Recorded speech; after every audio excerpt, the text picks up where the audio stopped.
Hey, random stranger. I hope you've been doing well. Today, we're going to be finishing off volume 10 of Houseki no Kuni, and then the official English translation for volume 11 comes out on the 24th of August. So I'm going to wait until that comes out to keep going.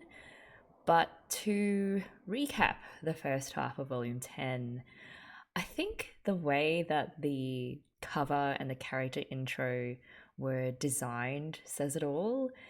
Ichikawa, for the first time, uses very muted colors, and it looks like the characters are fading into nothingness, which matches how the Lunarians have gotten a huge shot of hopium now that progress is being made towards their goal, and with Cairngorm now even wanting to follow Aechmea into nothingness. Every time I finish one of these reactions, I am always amazed thinking about the journey that Phos has taken as the tragic hero and how it started, how it's going now meme really fits them.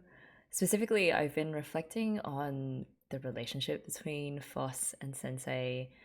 How it started was Phos wanting with all their might to fight the Lunarians because they loved Sensei so much and they wanted to help the other gems. And that was simple, it was pure. And then from Sensei's end, he gave Phos the job of completing that encyclopedia, citing their honesty and their unique ability to talk back to him, and telling Phos that he was counting on them to help them all face and prepare for an unknown future.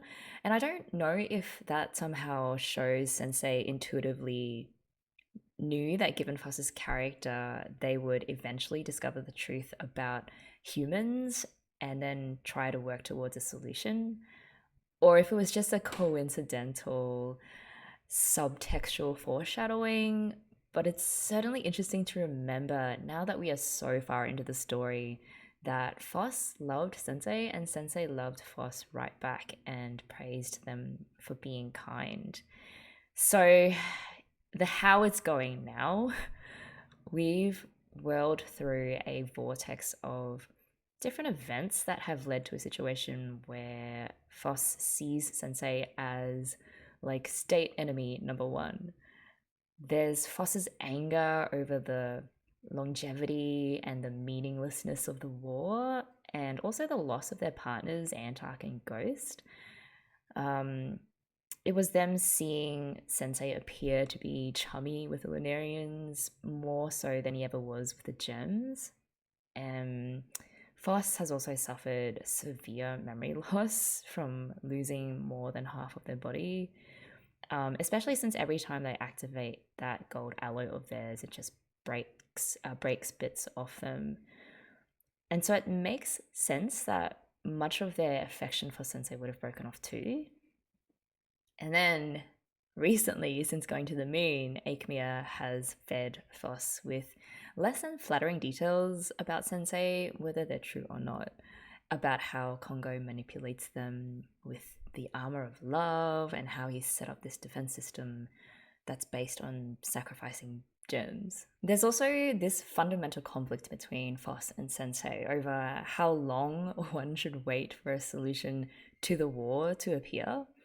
From Sensei's perspective, the line he said back in Volume 1 when explaining to Phos about Cinnabar's difficulties suggests that he takes a more passive approach, and it was the line, we are too complex to merely live, but fortunately we are all blessed with an overabundance of time.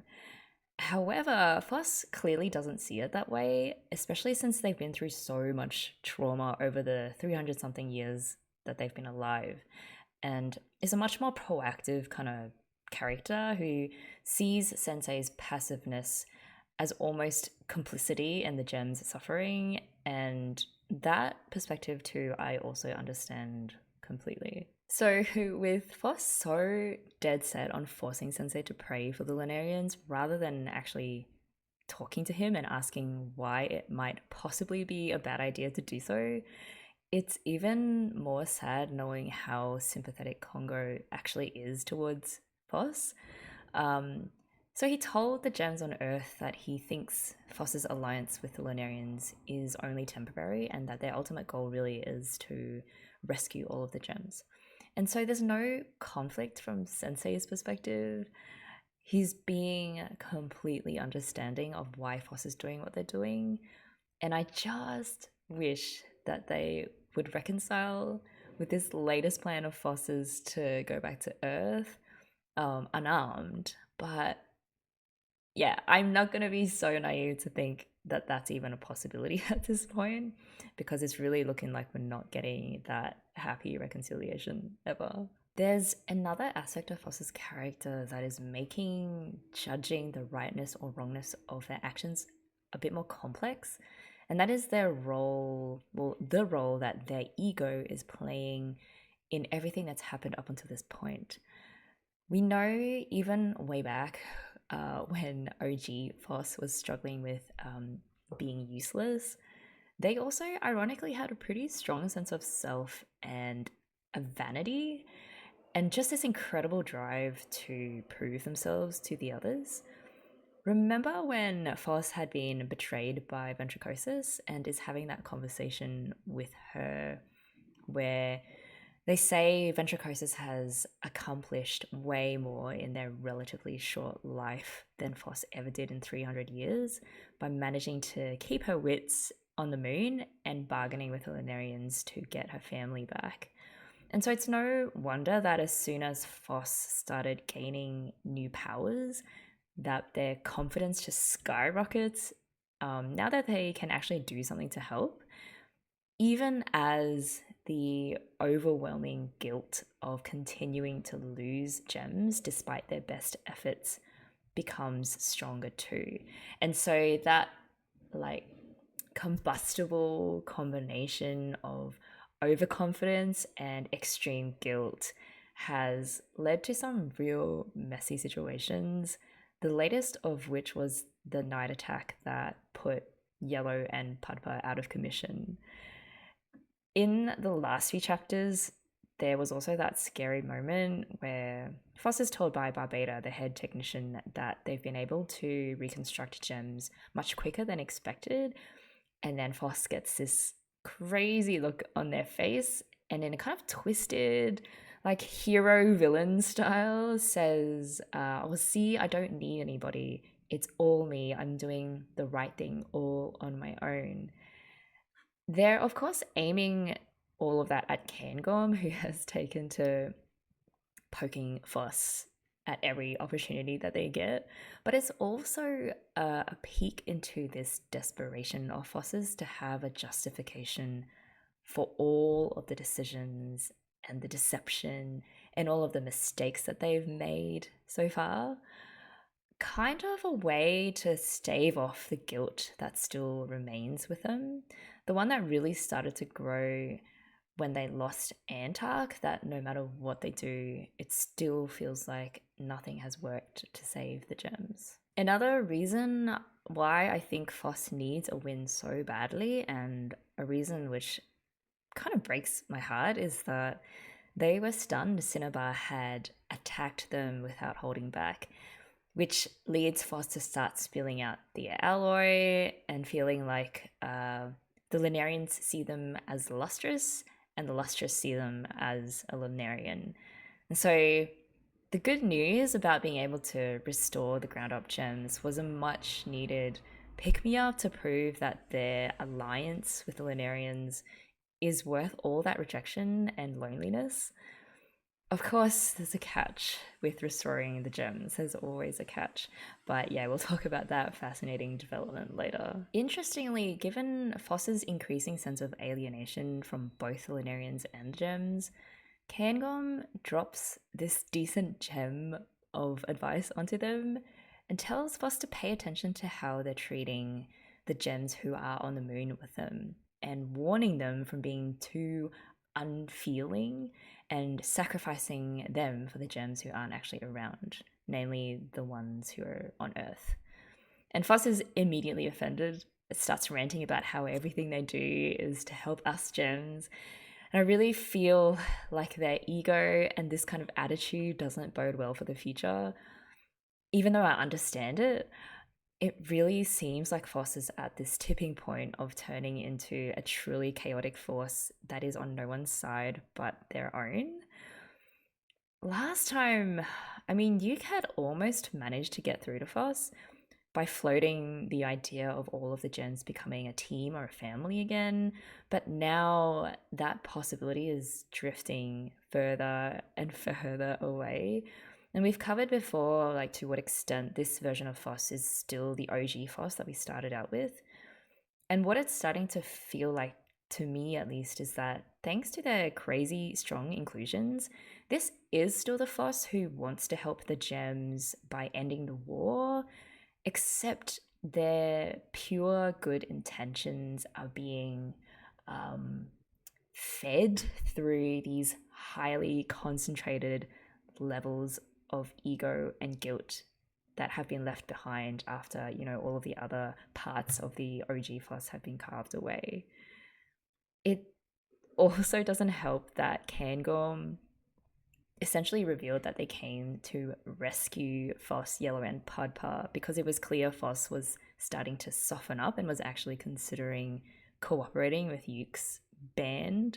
So it's not all Phos's fault that this reconciliation just isn't going to happen, because there are greater forces, i.e. Aechmea, working to take that off the table. I did have a question as to... Oh, sorry. Hang on, I don't have the right setup pulled up.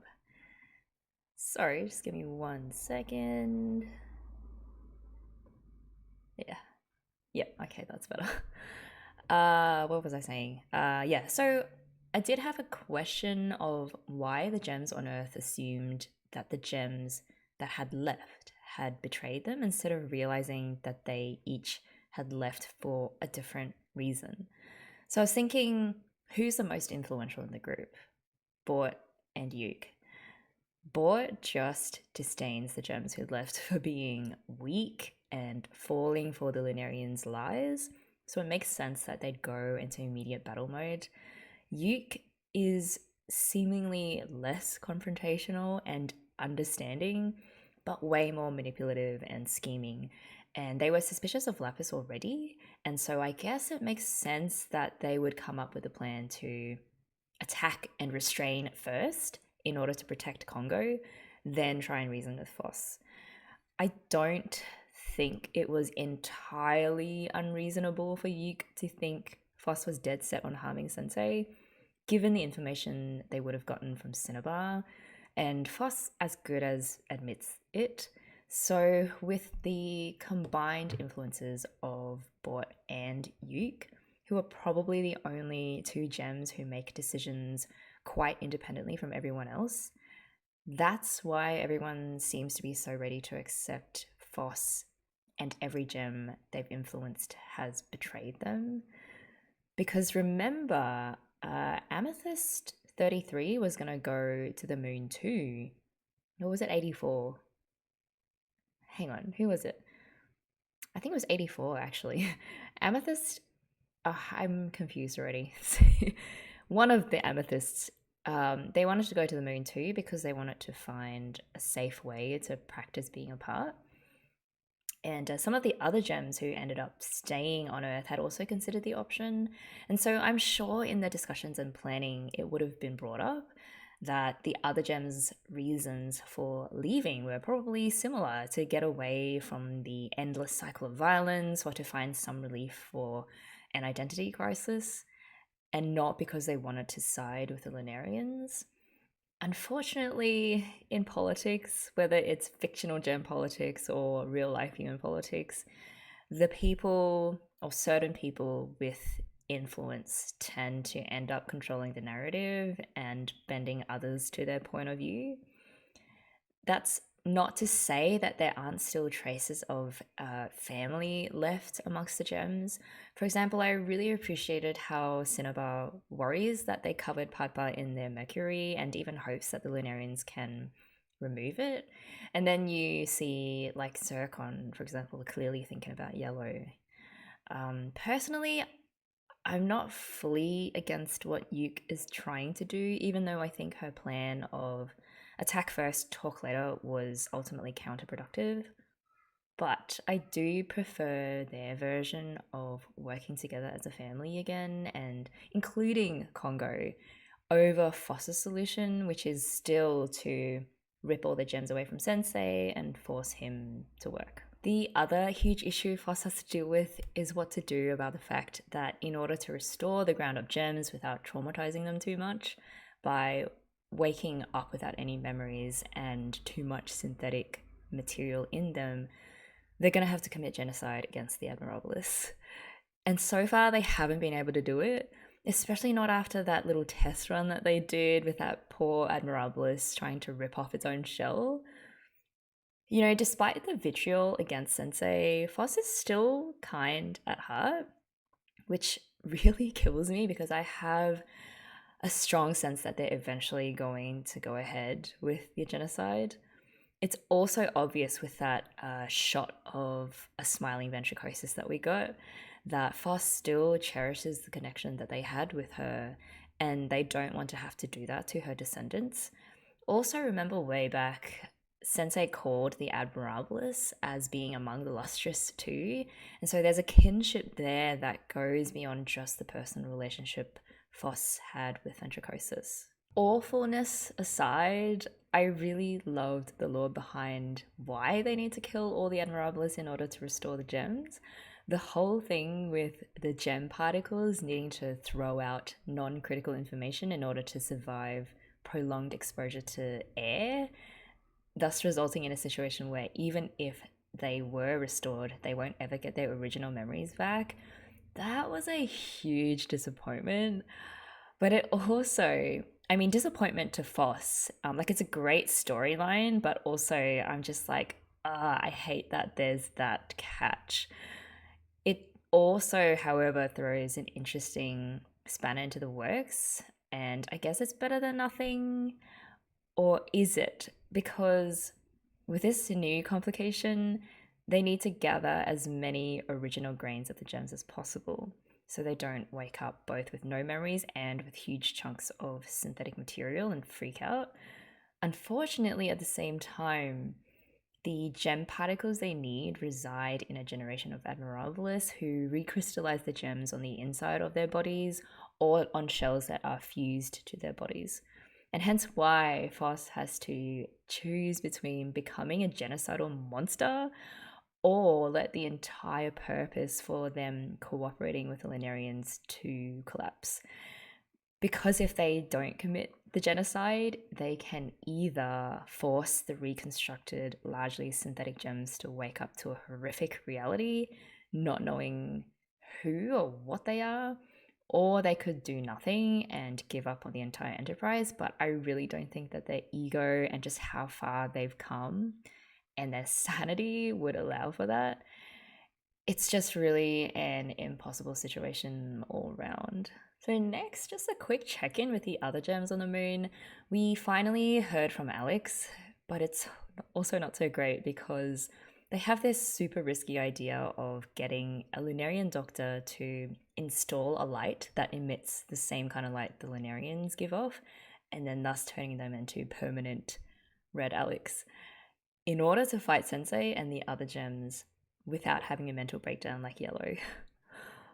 Already that idea screams like disaster to me, and I'm glad that poor Benito White objected, as did Phos.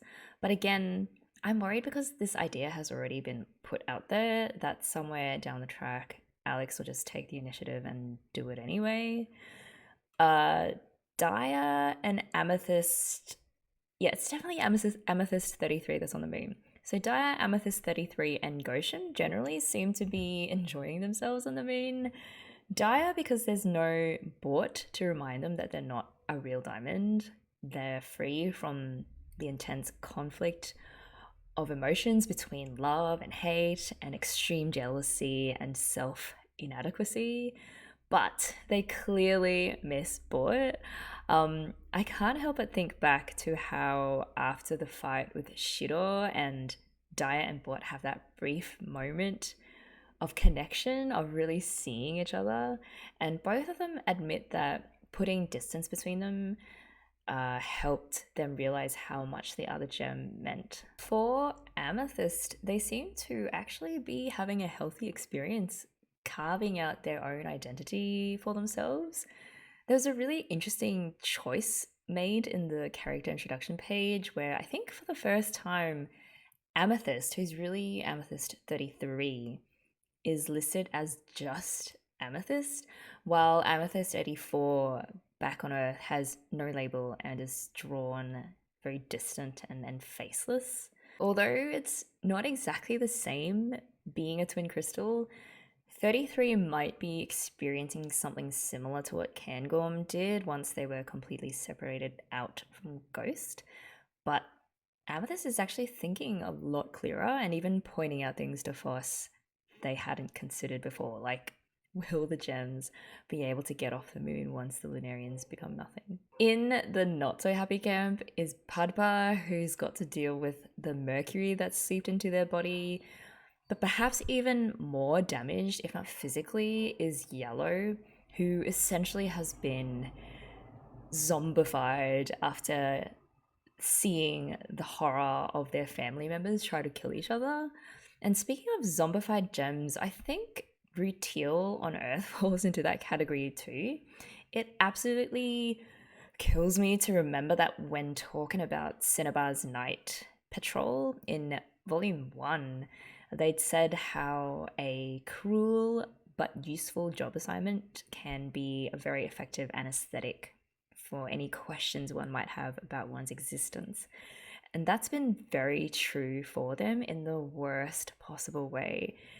I feel like that was some serious foreshadowing of Rutiel losing the one job that they had that gave their existence meaning, namely being the one to restore Padpa.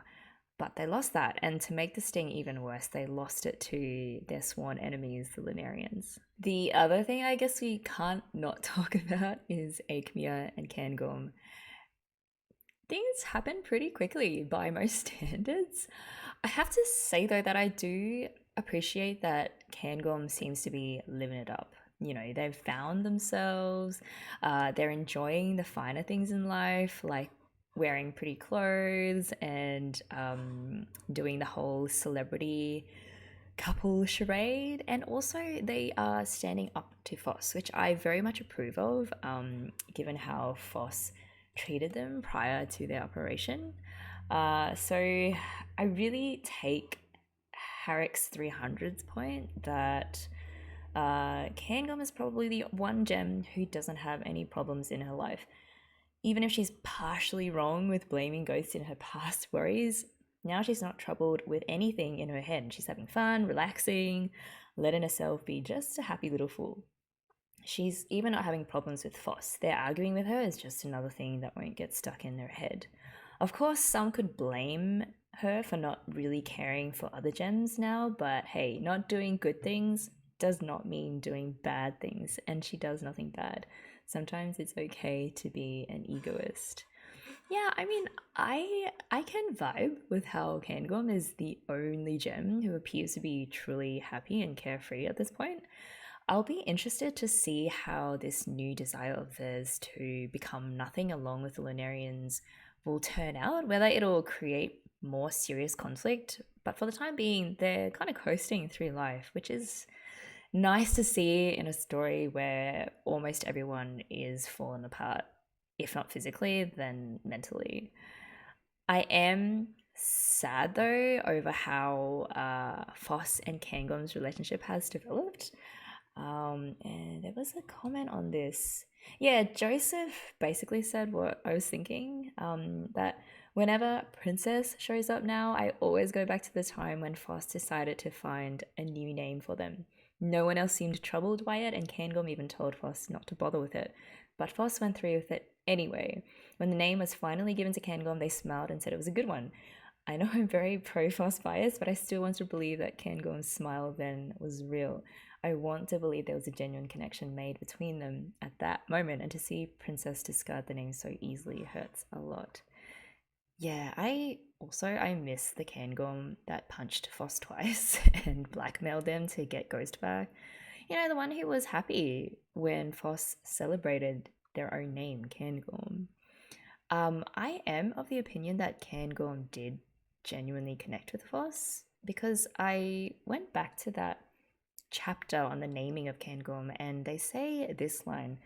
It's now that you gave me a new name, it feels like Ghost is really truly gone, which I think shows that it wasn't Ghost manipulating Cairngorm to feel grateful towards Phos for helping them establish a new identity, and that it was a gesture instead that really gave Cairngorm a taste of true freedom.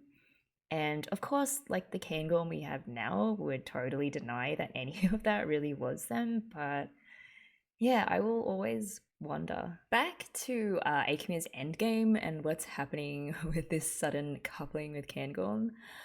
I know that there are people on all points of the spectrum, from thinking it's really gross, which is admittedly where I'm closer to, all the way to people who think there's no problem, which I also understand, if not fully agree with. So, beyond the political horseshow that they're putting on for the masses, Aechmea and Cairngorm appear to have genuine feelings for each other, which normally would be fine.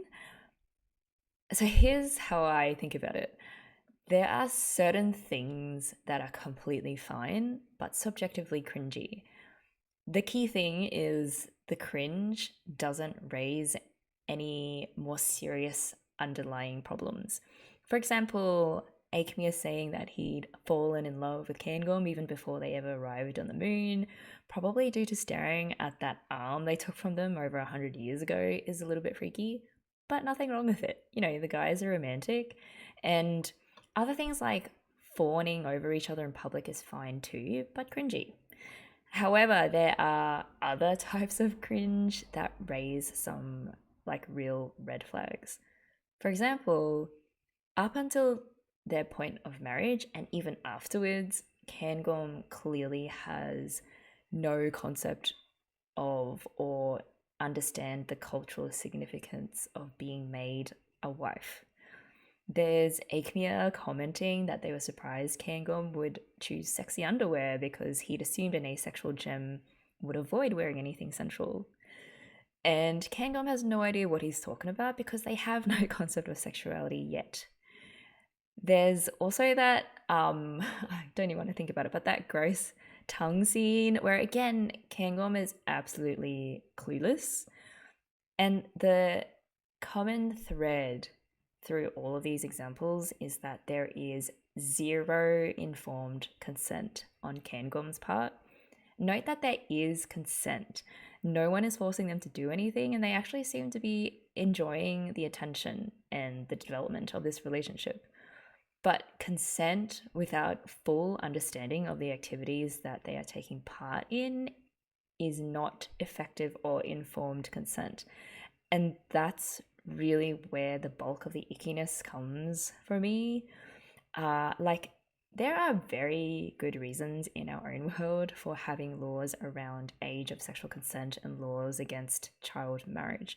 They all basically boil down to remedying a huge imbalance of power and knowledge between two different parties. So basically, I'll just read a comment from Envy May addressing this, which I agree very much with. And we also had some interesting chats on Discord about this too. But they wrote, they're significantly unequal to each other. Aechmea, oh, by the way, also, thank you, Envy May. I think it was Envy, yeah, I think it was you who said that we pronounce, it's not Aechmea, it's Aechmea. So Aechmea has all the information and all the power and is calling all the shots. And Cairngorm, despite being their real self, arguably has just as little agency as before. Yeah, it really isn't the point that Cairngorm seems to love it or that Aechmea seems to genuinely care for them, which I believe he does. I mean, given he's built out an entire bomb shelter on a distant moon just to protect Cairngorm. It's that the courtship and the marriage and all of the physical activities with sexual connotations are all being played out with Cairngorm having zero understanding of what they actually mean, as opposed to Aechmea, who is clearly very familiar with what it meant for humans.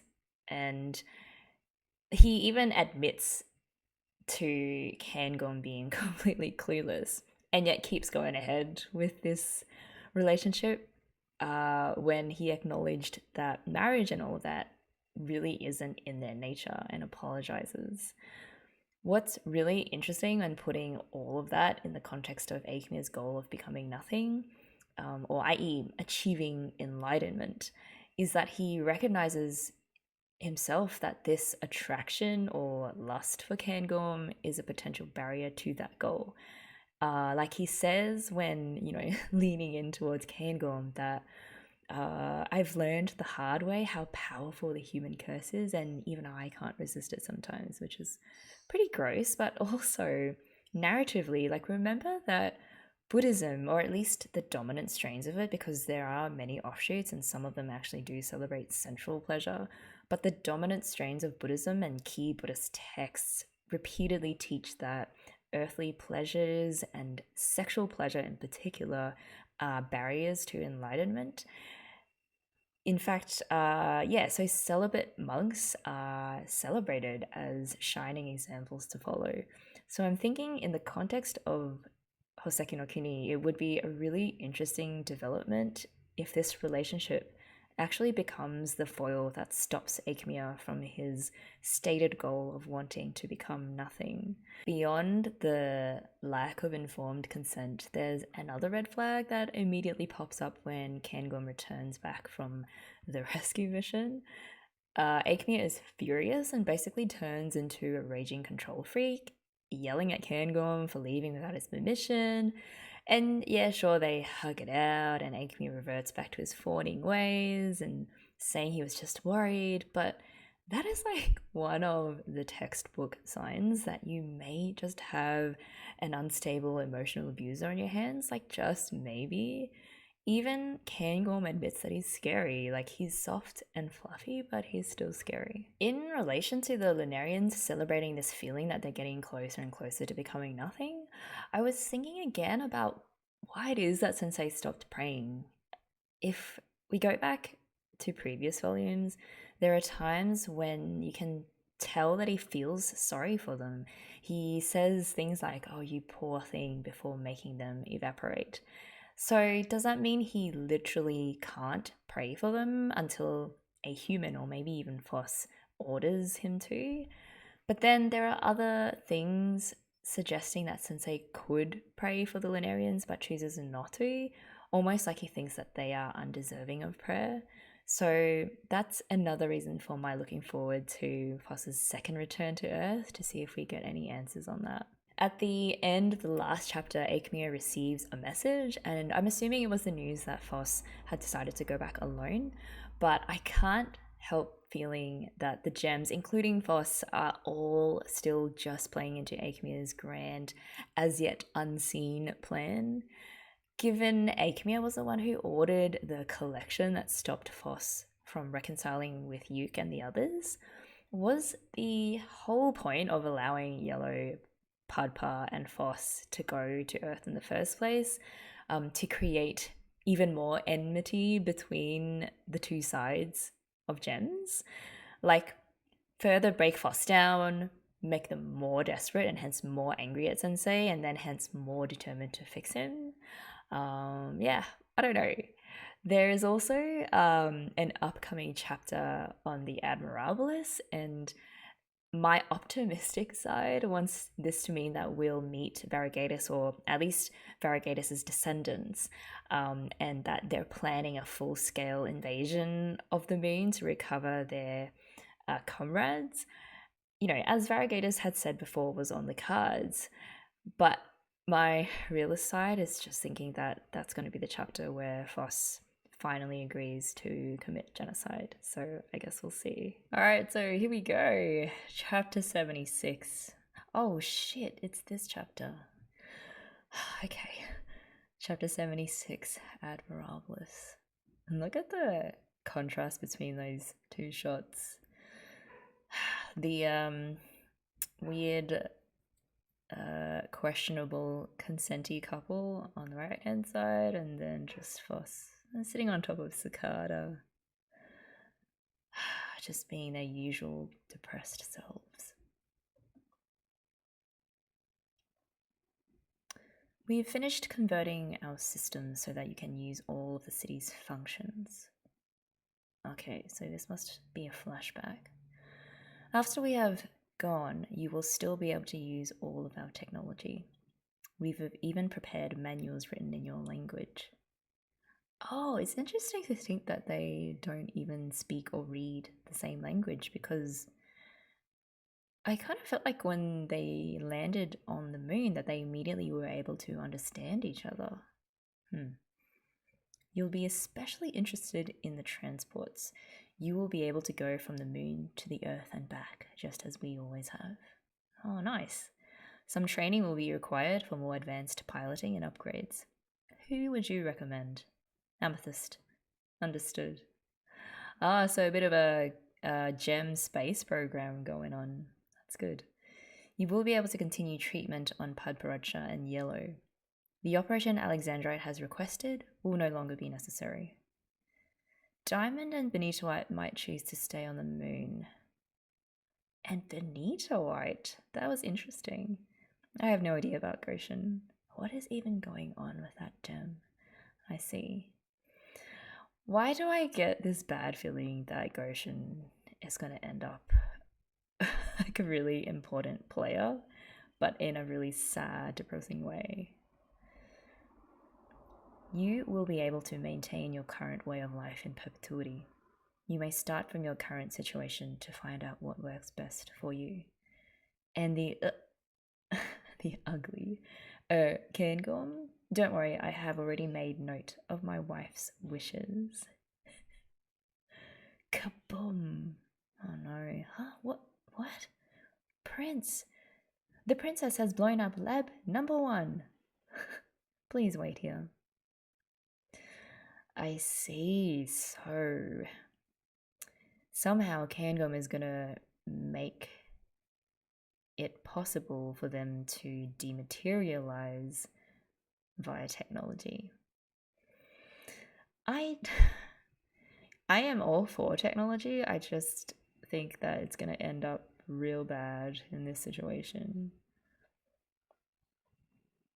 Also, it seems like, okay, they're going full steam ahead with this becoming nothing plan, and that they're sort of leaving all of their equipment and manuals behind, making sure that the gems who will still be on the moon can carry on, which is considerate of them. However, this is all contingent on Phos still being able to make Sensei pray for them. That just leaves...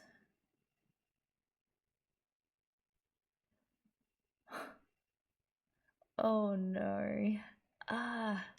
You're not damaged, are you? No, I blew up your lab. I'm sorry. That's alright. It's got many labs. Sorry, everybody. We're fine. So, yeah, it's fine. They can just reapparate. Doesn't matter. I'm so glad I put that everything proof protective film on you. Oh, is it the clothes they're wearing, or is it sort of a powder that they've painted onto Cairngorm? I felt like it was going to work. I can teach you basic science, but you're so busy. I have a friend with free time. The head technician wannabe chef. Meet your new science teacher. I have stuff to do. Can you see that? This is your project. I really like Barbada. I hereby approve your pending application for permission to experiment with the creation of new forms of flour and types of pasta. Name's Barbada. Nice to meet you. I get a kind of broy kind of camaraderie between Barbada and Aechmea. Aechmea, sorry, I gotta Aechmea, which is kind of nice. Nice to meet you too. Tug, tug. Hey, you've got something on your chin there. Okay, here we go. The jealous, overbearing boyfriend, or well, husband now. They will monitor you. You don't need them. I don't have the same taste as you. I mean, I'm laughing at this, but also I'm just like, ugh, it's cringe. So, what would the little princess like to learn? How to go to nothingness. What? He knows he's screwed up. If he can't deliver on something, which is probably most likely impossible, he's gonna pay. Someone will get lonely without me. So the only solution is for me to tag along. Oh, that's cute. I know, right? Why does that jerk have to change clothes all the time? Is there even a point? It's back with Phos. Sorry about that. That's actually a good question.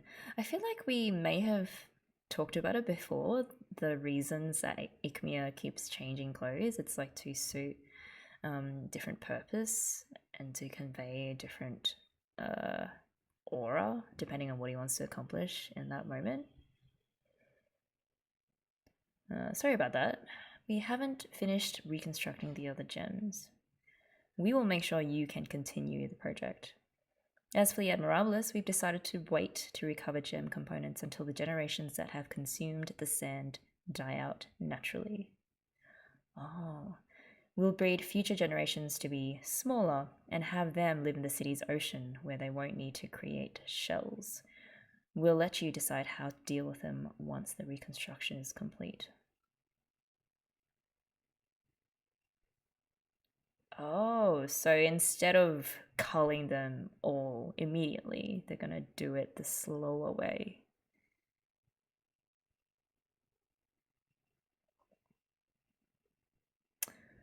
Oh. Okay, so basically, yeah, that was another option to, yeah, wait until they all die out naturally. I guess they do have lots of time, the gems. And the Admirabilis have agreed to this.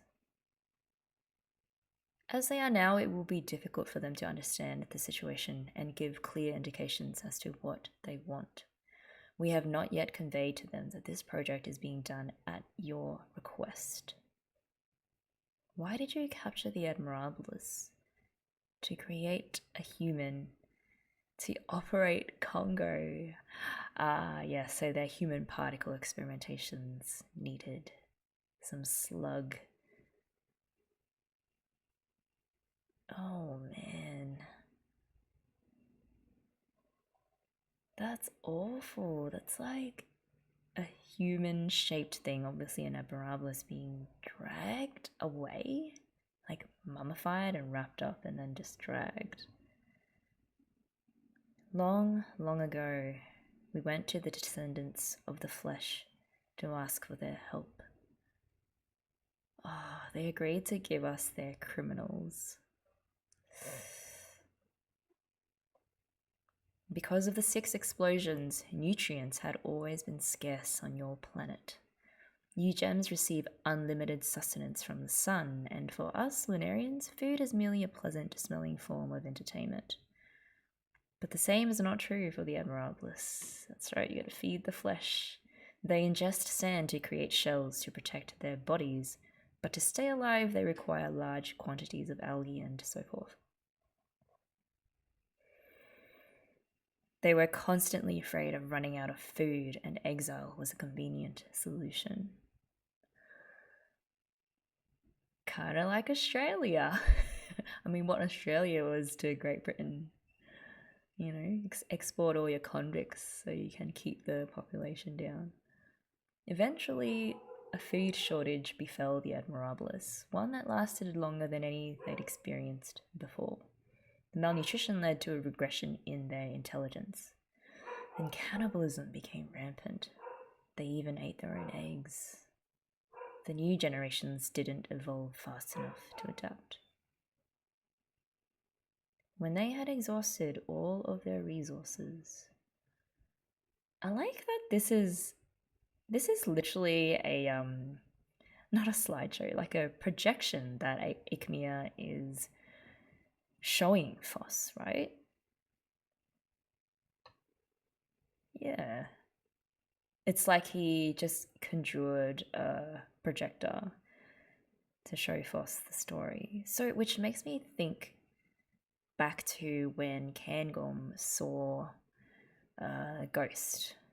Maybe that was also an illusion created by this technology that allows them to project images. But it doesn't seem like there's any physical substance to these illusions, though, whereas with Cairngorm and Ghost, there was something physically dragging them. I don't know.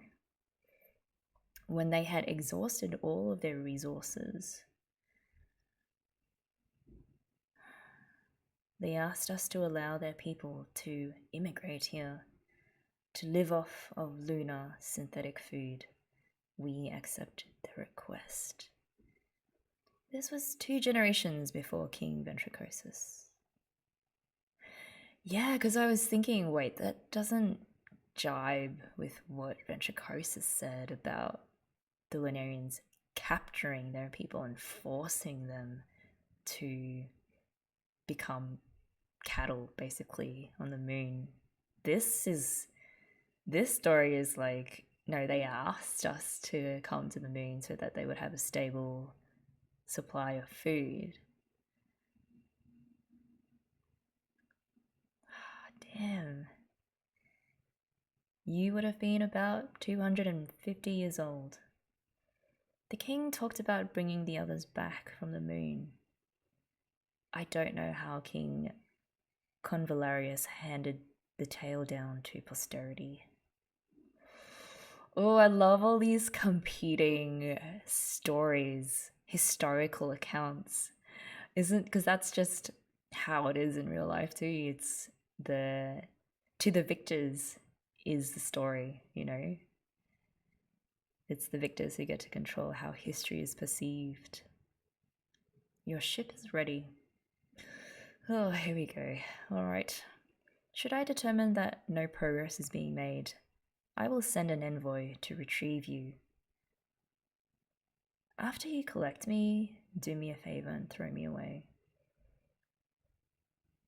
I'll give this everything I got. I pray for your success. I pray.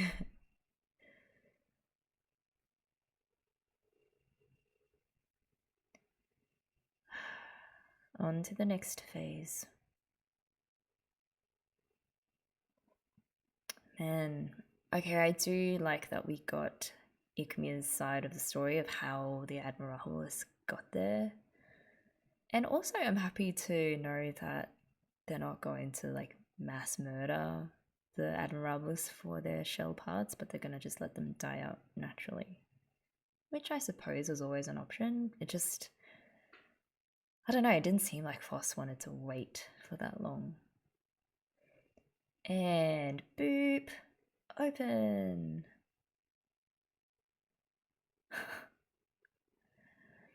I love that, you know, these things that I've always been calling clouds or like, you know, sunspots, they're really like elaborate technical machines. And it's Amethyst who's doing it. I did it! You'll learn more advanced piloting and mechanics later. Take this with you. It's the manual. I can read it. It's so easy, it's almost like you think I'm stupid.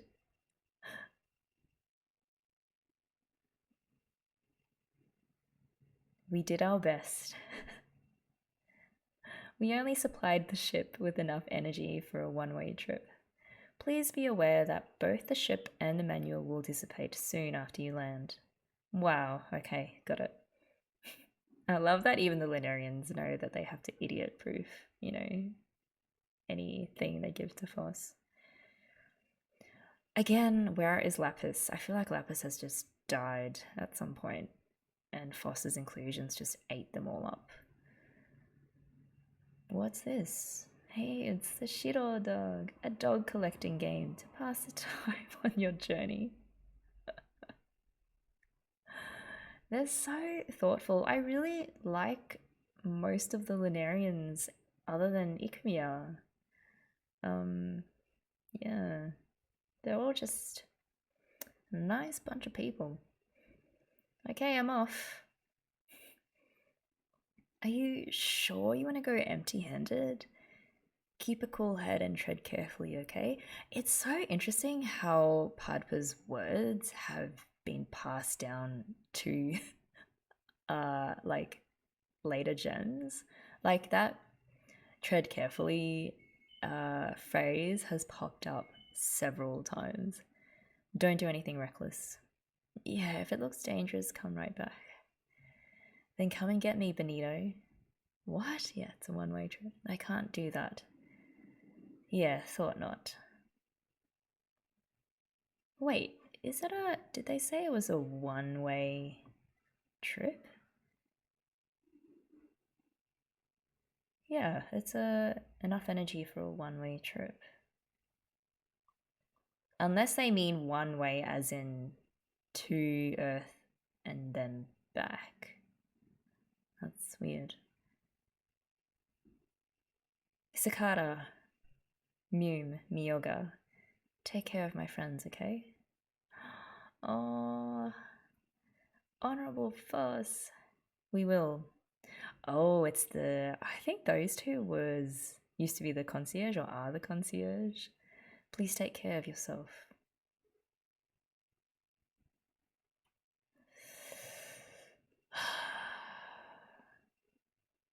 Oh man. I don't have a good feeling about this. I can't let myself think about anything. If I'm not totally sincere, you will see right through me. I'm just going to earnestly ask Sensei to pray. That's all. I support that plan. Like, please just ask and no attacking or fighting or clubbing. It's okay. This is going to work after all. Sensei is always kind to me.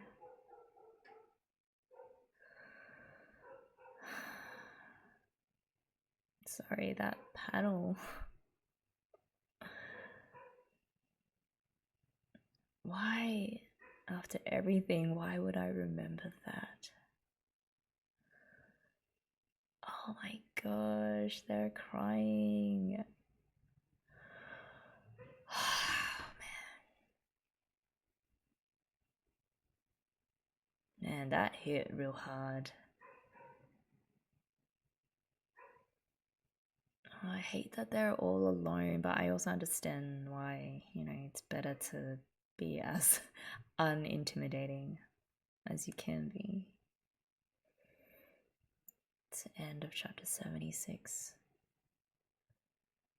Okay, so we made it through to the end of chapter 76 without genociding. So that's something. Chapter 77, Authentication. Yeah! Ha! Philly! What's going on?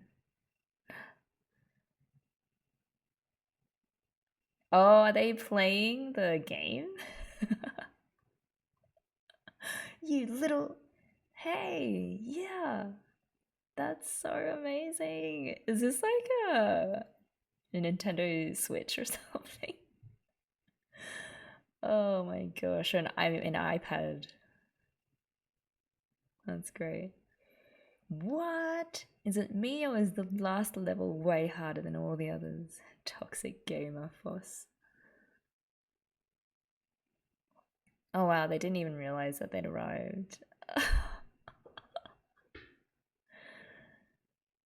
These two again. That's I think Hemi and Watermelon. Yeah. Look, I'm unarmed. Oh, this tablet won't hurt you. It's gonna be gone before you know it. Anyway, mind if I beat this game first? Oh my goodness, that's the arm gone. It's so funny because just technology is still not a thing in Gem Society, obviously because of the way that Sensei raised all of them. And just now, just slicing the arm off that's holding the tablet. That's funny. Some deeper symbolism of, Luddite thinking. Oh, here we go. Short haired bot. They have, long hair or short hair. They just have no tolerance for bullshit. Phos. Already, I mean, I don't know why I didn't expect this. Also, is that a new, whip? That is incredible. So the katana's gone. Are they somehow compensating for the loss of their long, whippy hair? I feel like they really are.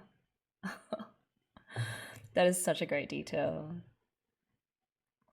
Sorry, I'm gonna. I am of the opinion that I could come to like Bort's hair, even though inside I'm still a bit cringing at the sight of it. Yeah, let me know if you guys feel the same way, or if no, short-haired Bort is just a sin. Thud. Whip. Report to Yuke. Okay. I love Bort, and then there's Cinnabar, who is very obviously partnering up with Bort now. Bort. We should make sure the pieces can't reach each other. Good point. I mean, I guess Bort really appreciates Cinnabar's intelligence too, Finally, a match. I want to see Sensei. I want to see Sensei. Oh no. Why? Oh, this is horrible. I mean, I understand why, given what happened last time, but... is this good enough? Phos, could you just check to see if you can get out of there? Nope, can't do it. Oh my god, who is that?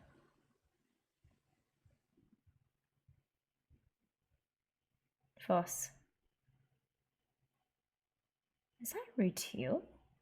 That with that crazy eye? I can't really tell.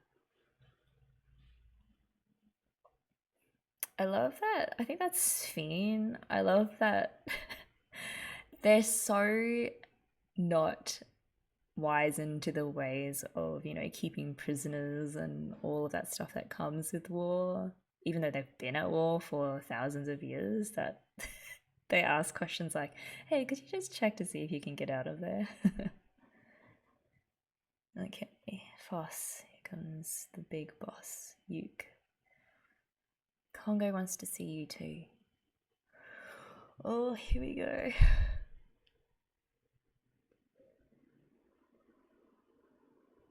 Oh, they've put like a...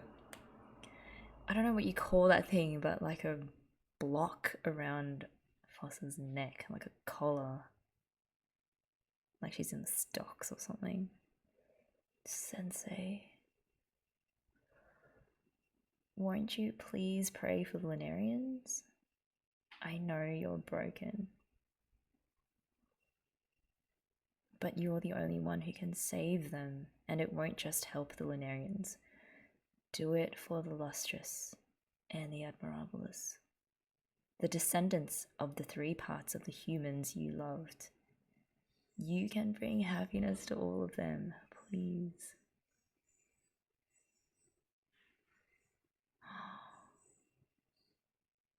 Oh, is it because Phos is asking if this is gonna work, right? This is gonna work. This There's like balls of light shining from the palms of his hand. Something's evaporating.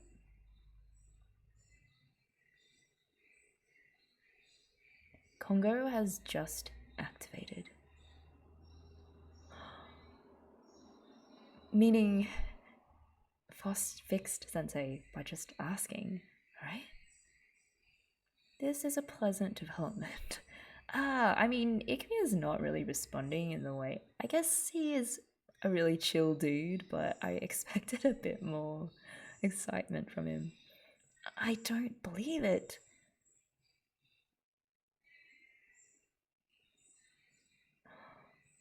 Whoa. This is the first time it authenticated a user's credentials. Oh man, okay, did we want fully activated machine Kongo? I don't know.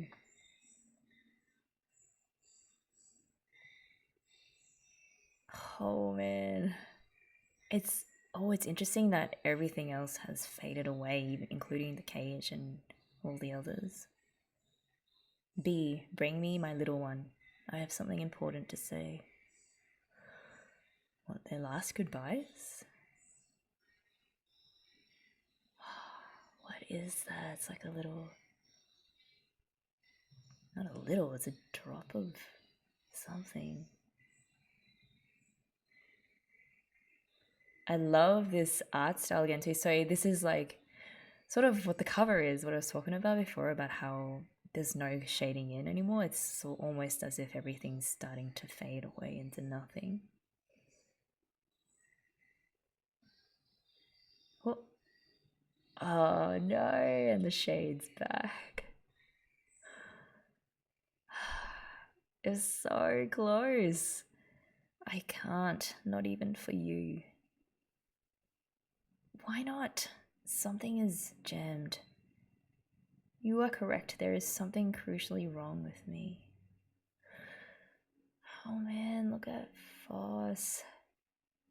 That's pure disappointment there. Look at their hope in their eyes. Just like the disbelief that it actually happened just by asking. But alas.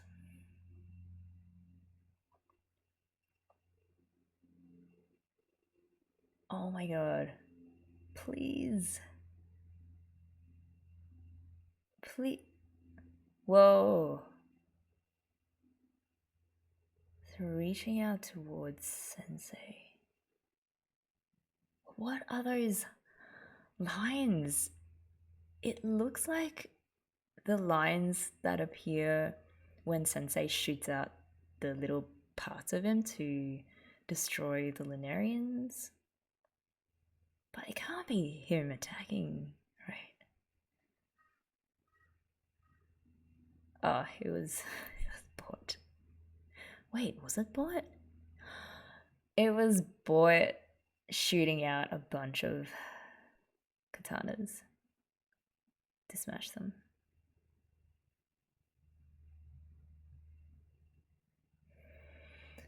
Oh, man. Whoa, no, actually, it came from all of them. Wait, let's count. How many? 1, 2, 3, 4, 5, 6, 7, 8 katanas that were flung at Phos. And there's 1, 2, 3, 4, 5, 6, 7, 8, 9. Okay, so most of the gems who were just waiting besides everything, like next to them while they were talking, just with their hands ready at their weapons in case Phos acted up, and then the aloe reaching towards Sensei did it for them, and they just all attacked at the same time. That is brutal. It's the end of chapter 77. I am so sad for Phos. Because, I mean, not just because they almost succeeded, and in such a simple way as well. It was clear that no one expected that Phos would be able to activate Sensei so easily. And then now there's just another blockage that's caused for some unknown reason, and everyone is so on edge with Phos being amongst them that they've just sliced into them at the very smallest of movements towards Kongo. And they're also protective of him too. Chapter 78, passage. I wonder if this is part of Yuke's plan too, like, and not just the other gems being trigger happy. That Yuke was like, if anything, if Phos moves an inch or like a millimeter, shoot. Oh, and I also love that Jade is standing right in front of Kongo, almost as if like to be a shield for him. Wow, they all really love him, even more, it feels, since he came out with the truth. Yuke looks genuinely concerned, though. Okay, toss the slag in the ocean. Wait. Okay, Retail is interestingly not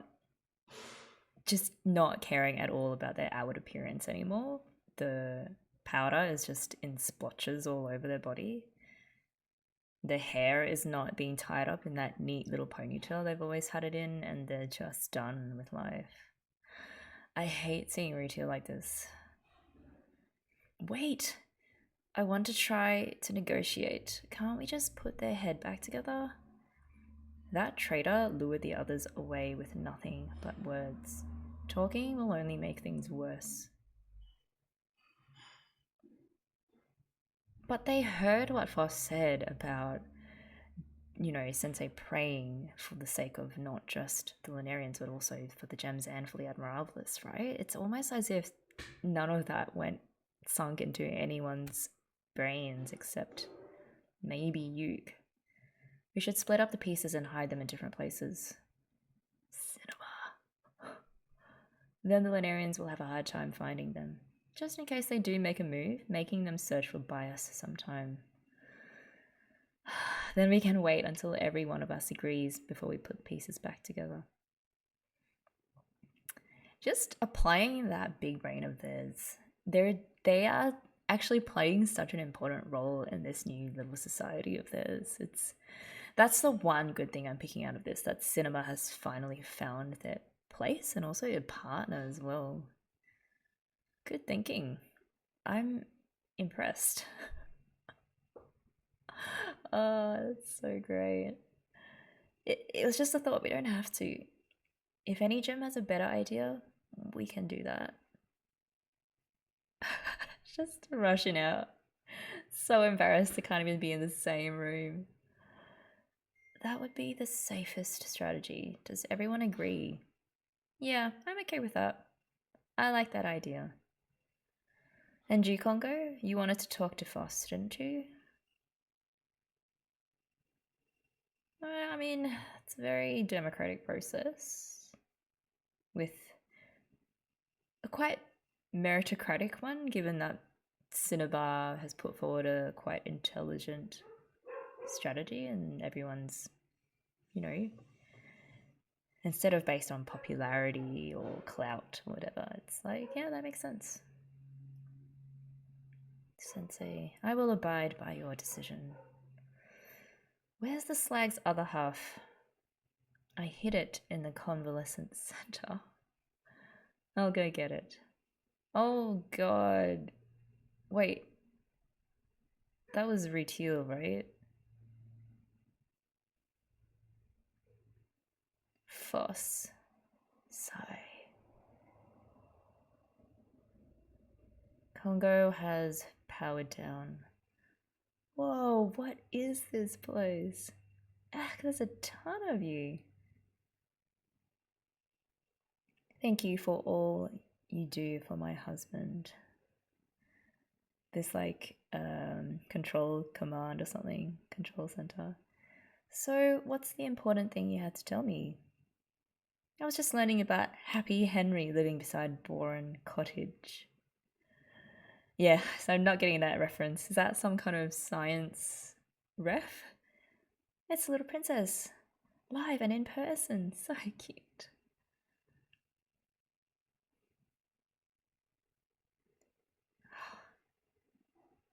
I'll be making dinner tonight. Seriously? What will it be? Curry. I mean, you know what? It's not all bad. Like, in and amongst the terror and the awfulness of gems turning against their own, we still get nice insights into domesticity and the domestic nice life. Welcome back. Thank you for having us. Cairngorm, the prince is back. Oh, wait a second. They're all invited to dinner. It's about time. Dinner's been ready for ages. Welcome home. This is so strange and yet kind of gratifying to see that they're all just enjoying some normal, stress-free, warless life. I asked Barbada what curry is, and then we went straight into a practical lesson. And they're all here because they want to ask you something. This is our light up curry. Ah, I love it. We've got light up macarons and now we've got light up curry. Okay, eat up. This is amazing. They're eating inside a sunspot. Oh man. This is the safe kind of light, right? It's not the light that turns them into red Alex. It tastes like the mellow and refreshing sensation of looking at the sharp light after a midsummer evening shower through the filter of a single blue flower. So this is curry. Best line of this volume, if not the entire series, I think. You might have what it takes to be a chef. You think so? Oh, I would love if Alex became an apprentice to Barbada. Ah, that's so nice. Okay, just stop thinking about all this nice stuff because you know it's just going to be taken away in an instant by Ichikawa. So you Lunarians put that mushy stuff inside you and it goes all the way through and comes out again? That's weird. You might not have what it takes. So Barbada's thinking, ugh, what a pleb, Benito. I just one of those people that are like, doesn't matter what you put in your mouth, it all comes out anyway. Is it true that Phos failed? It's true. So Sensei wouldn't listen to Phos. But that's not true. Sensei did listen to Phos, it's just there was another technological blockage. An attempt to repeat the request was mistaken for an attack. The other gems took action. Phos was shattered. Yeah, sometimes I forget that Aechmea has an eye wherever Phos goes, through the pearl eye. Oh no. Well, after everything Phos has done, I bet Retail did it. Well, all the gems attacked simultaneously. Yeah. Oh. Oh god, I hate how it affects them as well, knowing that this ongoing feud is just tearing them further and further apart. It is unfortunate. It's that look of adoration on Cairngorm's face. Oh, Cairngorm's smiling. You're happy about this. Of course, because if Phos fails, you get to be with your prince. Huh? Oh, here we go. Whatever anyone else does is none of my business. I'm just going to do whatever I can. If my hubby wants to go to nothingness, then that's that. If I'm going to be left behind, I'll just have to follow you.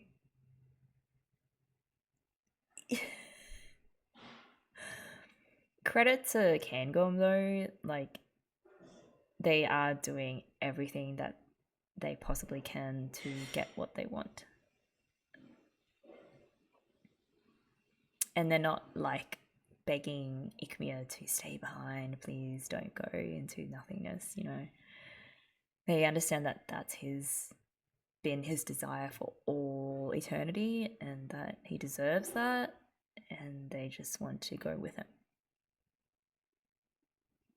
Well, you are an excellent student, little princess. You even memorized the whole periodic table in one day. Oh. Is that so? You might have what it takes to be a scientist. Did you see? Did you see? Yes, I saw Tyre.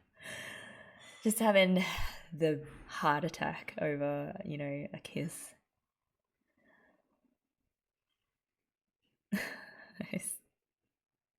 I love just that simple detail of the light bursting out of their eyes whenever they have their light food, and that they can actually experience pleasure from eating. That's amazing. So, are you going to collect phosphophyllite? I'm going to wait and see. That reminds me. Are the rest of you interested in taking lessons from Barbada? What? I am. I can't wait. Our new Sensei. Oh god. Okay, you wait. Now get out. Ew, you're cutting it to a lovey-dovey time. I want to see a lovey-dovey. No. I want to see a lovey-dovey time. No way.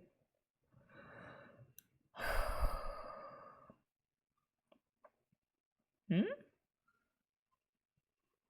Oh, it's the ocean. Well, at least a projection of the ocean in their room. What was that important thing you mentioned?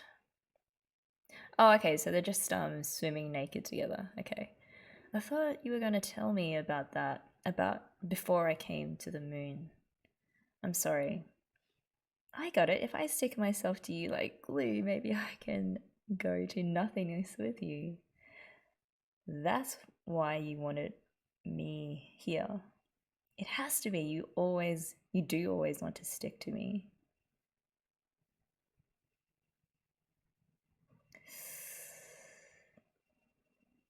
Hold me tighter.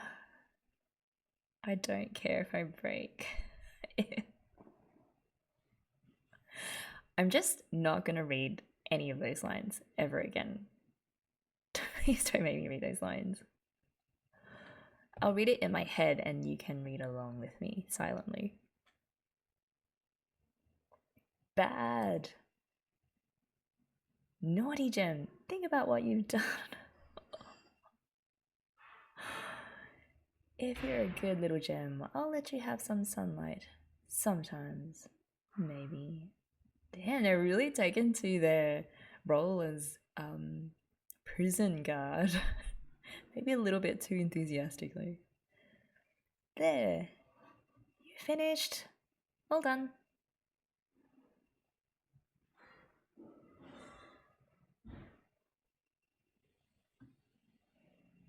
Where'd you hide your piece? It's a secret. They hid it in a little tiny... Oh, it's a hole in the ground. Okay. Where'd you hide yours? That's a secret. Is that Nepti or... No, that's Hemi. What about you, Morga? Where'd you hide your piece, Morga? That's tiny baby. Huh? I was scared of it, so I put it in the farthest place under the cliffs at the shore of nascent sea. You can't tell us. Go hide it again. Wow. Oh my gosh. It's the new runt of the litter. If Congo prays, the Lunarian's wish will be granted and all the problems will be solved. That seems like it could be true, but that's all we get when any gem asks about it. Kuni, you are glowing like crazy. I cannot respond, I am sorry. Let us see that ball of light. doing that thing that they did to Phos when they first got their gold alloy arms, and they're just like pulling and tugging on it and be like, show us how you did it. Humans, Admirabilis, descendants of the three parts. There are so many things we don't know. Yes, that's right. They know nothing about the Admirabilis, right? They only know that a giant slug swallowed Phos because no one heard any of the conversations that happened. Damn it. And Phos might have been lying about at least some of it. It seems our only option is to think long and hard about this. Phos mentioned happiness. What do you think that's about? Want to ask? No? To ask, we're gonna have to put them back together again. Let's go. Oh, it's interesting, like walking from the light back into the darkness.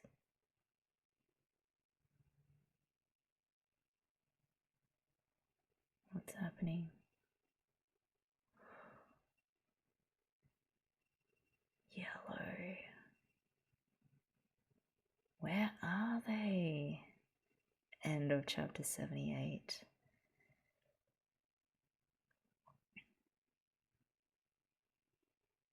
Yes, they're in their luxurious room that they all share. I mean, the house that they all share. Chapter 79, 220 years. So, is that another game involving shit or dogs?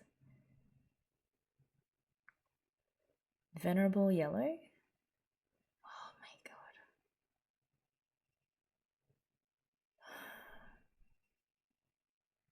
They're just trying to kill themselves.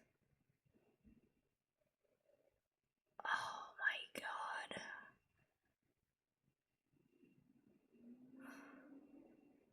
god. Ame. Whoa, man, look at how they're wearing their hair down now.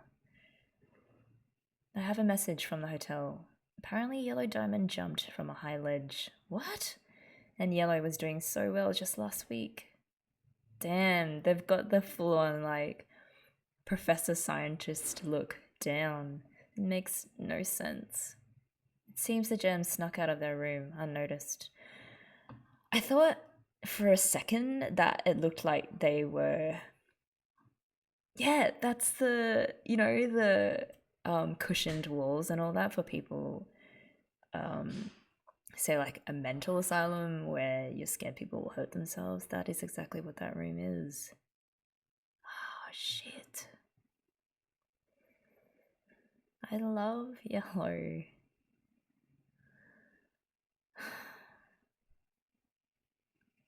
I don't know how they made that glass disappear though.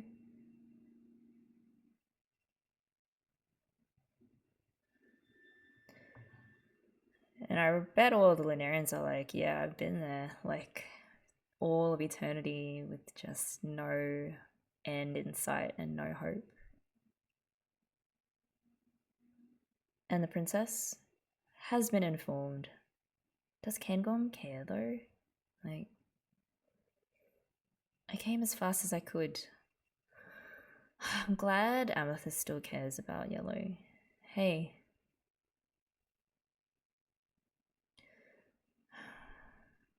Where did those clothes come from? Apparently, Yellow took the bedding from the hotel room and put it on. And Jaya will be here soon. Are you okay? It seems like Cairngorm does care for the other gems. Maybe just as time passed and they all found, I guess, a new family on the moon with each other, that there's just naturally affection has been built there. Ah, Cairngorm. Oh, you mean me? I haven't heard that name in ages. I'd forgotten all about it. Oh, God. I'm sorry. I thought I'd take a walk to the garden. I see. I don't know what to do. I can't fly. My body feels so heavy today. So they weren't trying to kill themselves, but they were trying to fly? Maybe that's just code for I want to die, but I don't know, their brain is just broken. Yellow? Tell me more. All right, I'm Yellow Diamond.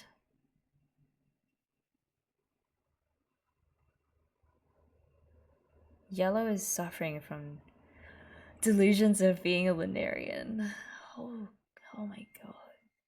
Yellow maintains their old, cheery disposition during those delusions, but gets depressed when the reality of being a gem sets in. The symptoms are getting worse every day, and I see no hope for recovery. And it's fascinating that only Yellow has been suffering from these delusions. Like, was it born from the trauma that they went through after the failed attack?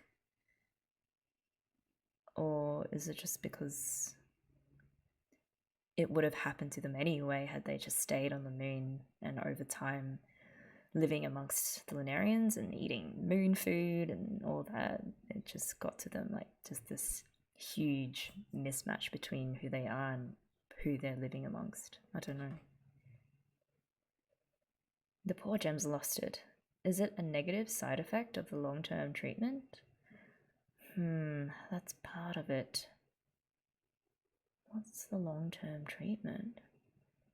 The warping that started in the past hasn't stopped. That's awful. The warping.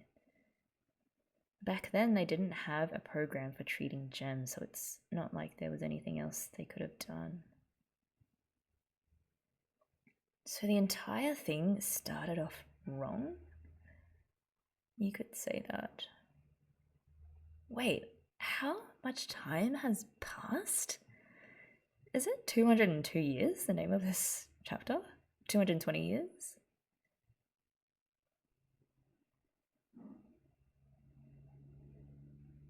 So it looks like Amethyst set up a program for treating gems on the moon. Okay, so a significant period of time has passed. But if I were to make a comprehensive diagnosis,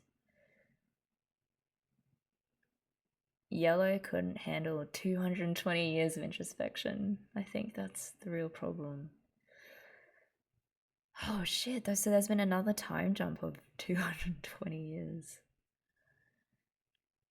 And it all started because of Padparadscha, right? No doubt about that. Yellow feels guilty about how badly the attack went, and the temporary personal happiness is making that guilt more complicated. Kind of like survivor's guilt. Then we all adapted to Lunarian society. That's having an effect too. I think because Yellow hasn't been able to keep up with the adaptations, it's creating a deepening sense of isolation for them. Poor Elder Yellow. Look how dire. Can't we just turn Elder Yellow into a Lunarian? Man, this is just nuts that we've reached a point where a gem wants to physically become a Lunarian. And it's surprisingly realistic how, even though, it's over a period of several hundred years and humans don't live that long, but I feel like, and I'm not a psychology major, so there's definitely certain psychological conditions that mirror what's happening here with Yellow in terms of not being able to adapt as easily as others, and also the whole guilt and how that impacts on over time.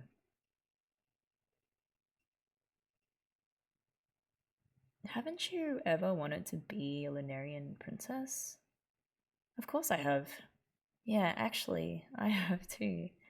This gemstone body limits my scope of research, and it's harder to move from place to place. There are a lot of disadvantages. That is crazy. If Lunarians came from the human soul, then maybe we should look for a way to extract our souls from us. We'd have to keep our memories or there'd be no point. That is an interesting existential question. I don't know if they have souls because the soul was a completely separate part from the three that broke out from humans. Unless because the bones made a pact with other organisms and then became gems, and because they developed sentience as well, kind of like Sensei, like there is now a soul in them. I don't know. It'd be interesting to hear you guys' thoughts on that.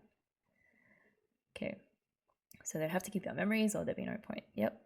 A way to leave our bodies without losing our memories. Maybe I can test it with my inclusions. Sounds like one of those brain in a jar experiments. Wait a minute. That's a disturbing conversation you're having.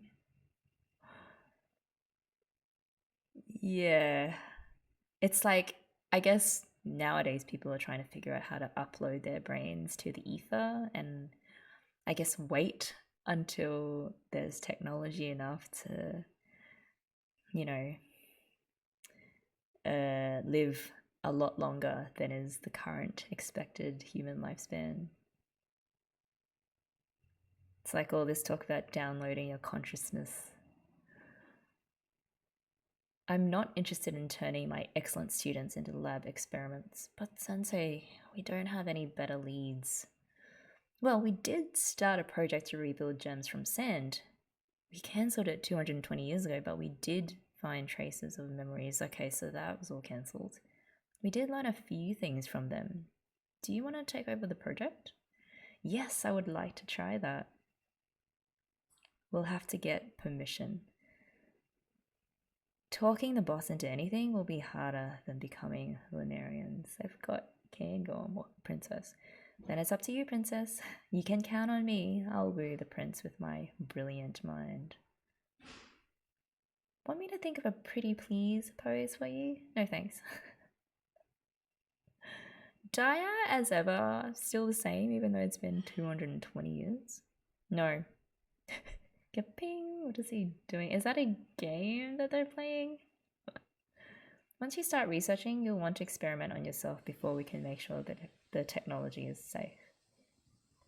I won't, I promise. Well, I was thinking they would just experiment on the other gems, right? You will, I know you will. And then you'll go too far and you won't be able to go back. I'm telling you, I won't. You will. I won't. You will. Well, what am I supposed to do? I want to be a Lunarian. That passion is one of your charms, but I cannot allow it. Meanie, stick in the mud. Your turn.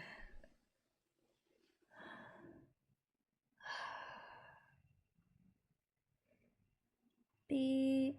Bzz. I'm shaken. You in. I know what you did.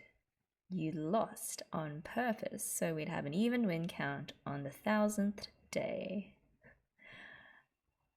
Oh yeah, man, they've been married a long time. I mean, it's not long, but it's decent. You figured it out. The important thing isn't to win a single day's victory, but to command the whole field. The time has not come yet. Please give us permission. I'm sure they've used that tactic many times before, and it's probably always worked. Fine. As a reward for your resolve and keen perception, but only the basic research. Yay! God, now we got research into how to extract a soul from a gem. It's better than you doing it behind my back. You will report to me before you begin any step of the process. And your becoming a Lunarian is an entirely different matter. Understand? Pat, pat. If you say so. When I'm a Lunarian, then nothing will stop me from going with you. I've had this cold, heavy body for so long. I'm tired of it. I'm not tired of it. Dummy, ew. It is pretty sweet though, their relationship. Like, okay, I feel like at this point, after 220 years, surely, everything's been worked out, everything is understood now what this means. And so I'm actually kind of more okay with it now, even though they are cringy, but that kind of cringe is totally acceptable to the other kind of cringe that I was talking about around consent and all that. Good morning, Congo. What is that on his head? Good morning, you Clays. Beautiful weather, isn't it? Yes. Will you pray now? I'm sorry, it was worth a try. How many times have I asked that now? 80,322. Right. I don't think the Lunarians will be coming today, so I'm not going to ask you again. And you look funny there. I've decided I'm going to hibernate with the others this year. I was bound to get sleepy eventually. That's when they'll come, the Lunarians. What about you, Congo? I will stay awake. You won't need to assign a winter patrol. You look at this list. Are you sure we'll be counting on you then? Oh no, what's that look? He can't destroy himself because otherwise I think Congo would have done it already just to end the gem's suffering for his sake. That look looks like he has something up his sleeve. He's gonna try and put Phos back together. Oh man, Congo. Congo's been a good boy, man.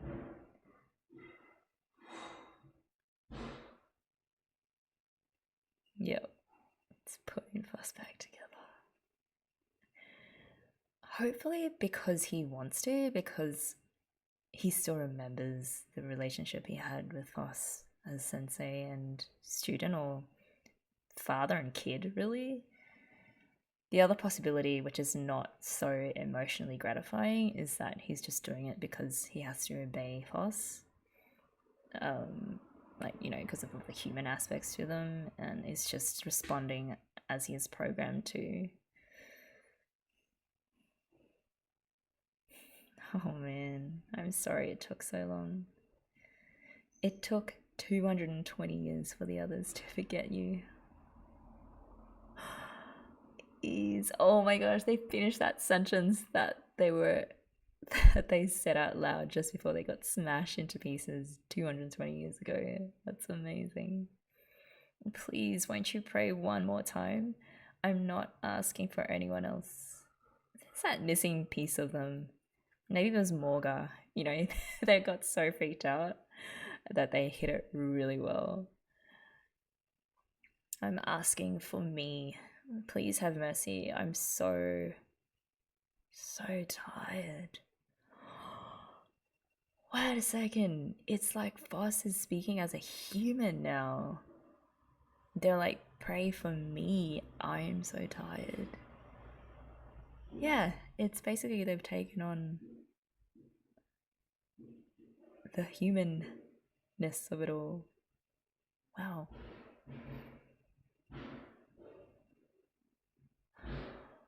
Oh god, oh no. So he has to obey them.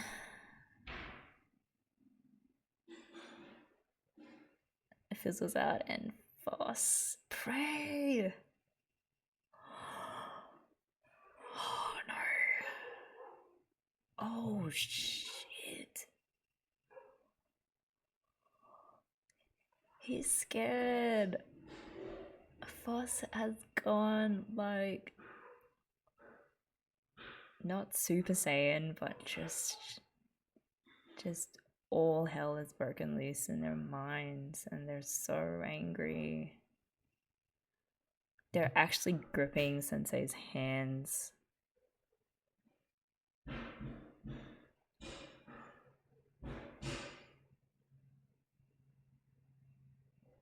Yep, it's just their aloe just going nuts because they're just so explosively angry.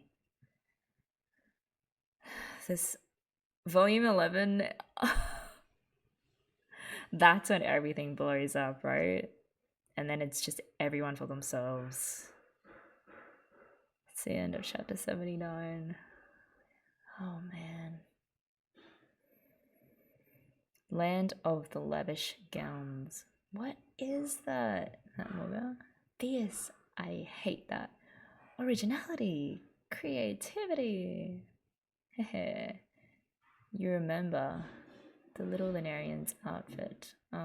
Oh, they're talking about Cairngorm when they came down to rescue Phos. I heard it was unique. I wish I could have seen it. Shh.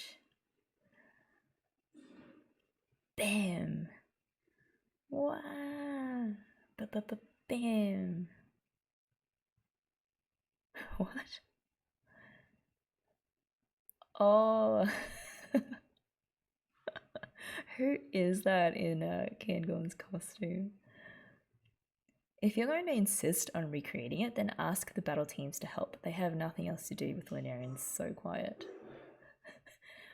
And they saw it up close. Good idea. It was like this.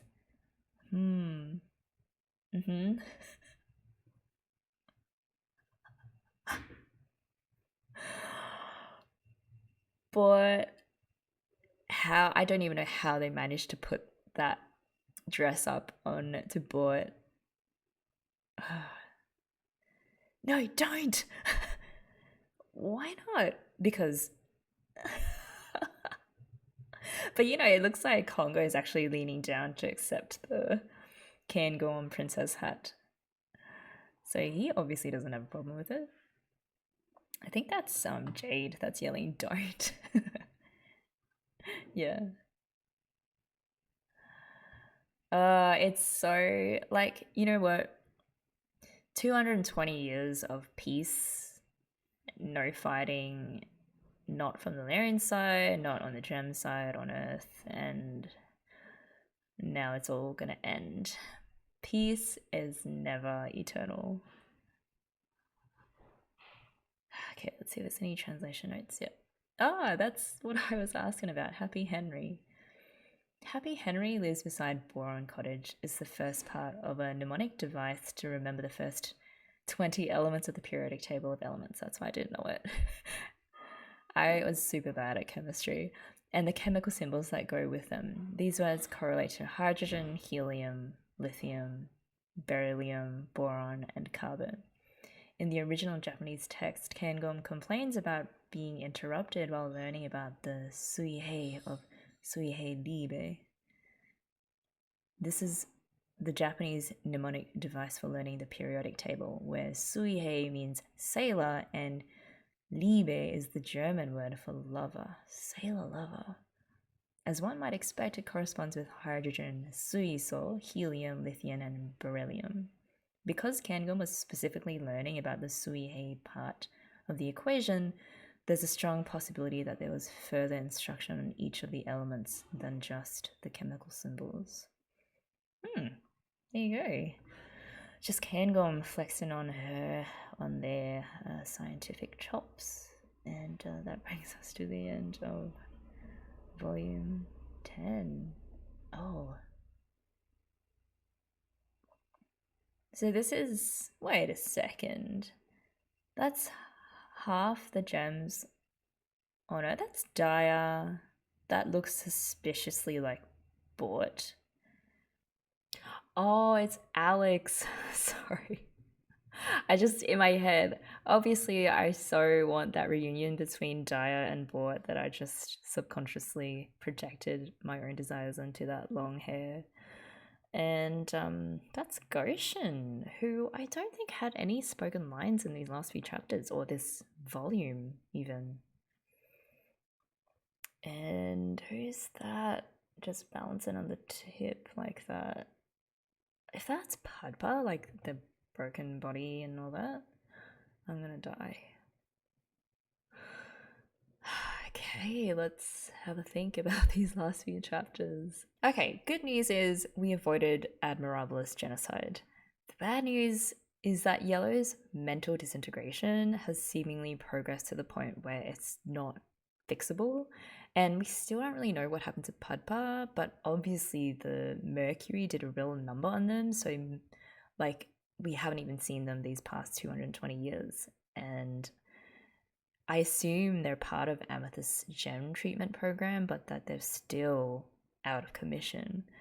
Um, to be honest, apart from the sad predicaments of both Pudpa and Yellow, seeing the gems other than Yellow adjust so well to life on the moon is satisfying, and that's all I really wanted for them, was to be able to settle down and just live their lives and do the jobs that they love and are passionate about. Even their interactions with the Lunarians, including with Aechmea, it feels so domestic and wholesome, and like they've found a great bunch of friends and colleagues, that so much so that it's easy to forget how this all started, how there was a time when all of the gems knew about the Lunarians. I mean, there was a time when all the gems knew about the Lunarians was that they were these faceless monsters who kidnapped one of their own every few years and just was intent on destroying them with their rain of arrows. Now there's this new mission to become Lunarians themselves, and I don't know how that's going to go down. It certainly raises fascinating questions about whether the gems actually have a soul in them to extract, even if they did develop the technology to be able to do so. And if so, like if they do happen to extract their own souls, then they too become, like the Lunarians, reliant on a human or on Kongo to send them into nothingness. So it's turned from needing to fix Kongo so that Aechmea won't make good on his threat to ground all of them up, to needing to fix Kongo so that they themselves can go with the Lunarians into nothingness. And it just blows my mind how far we've come. And all of that again explains why Yellow is so messed up, because they were the one originally who wanted to go to the moon to restore their past partners, but also just to, have one last chat with them. And of course, then the thing with Padba happened, but now having to watch also the younger gems all abandon the original goal of retrieving their fellow lost gems. In fact, we learn that the project to restore them has been abandoned for the past 220 years. So, yeah, it's just mind blowing how the tables have turned. The other mystery is Goshen. I don't think they appeared really in these few chapters, let alone this volume, unless they were in the background. I didn't notice them. The conspicuous absence makes it feel like Ichikawa is really setting them up to have an important role later on. And finally, Sensei waited those full 220 years just biding his time in order to put Phos back together again. And in a way, it's sort of a betrayal, I guess, of the very gems who have been protecting him, at least from their perspective.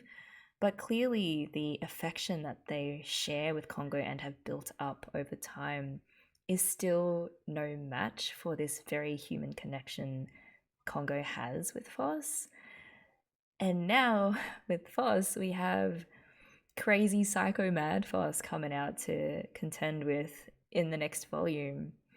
So, yeah, that's just a quick sum up of what's floating at the top of my mind after having read these few chapters. A lot more thoughts are definitely going to present themselves in my brain after I've had a sleep on them. And of course, I'm sure the discussions that we're going to have will spark some more interesting lines of thought. So I look forward to those. And until next time, when volume 11 comes out, have a good one, and I'll see you soon.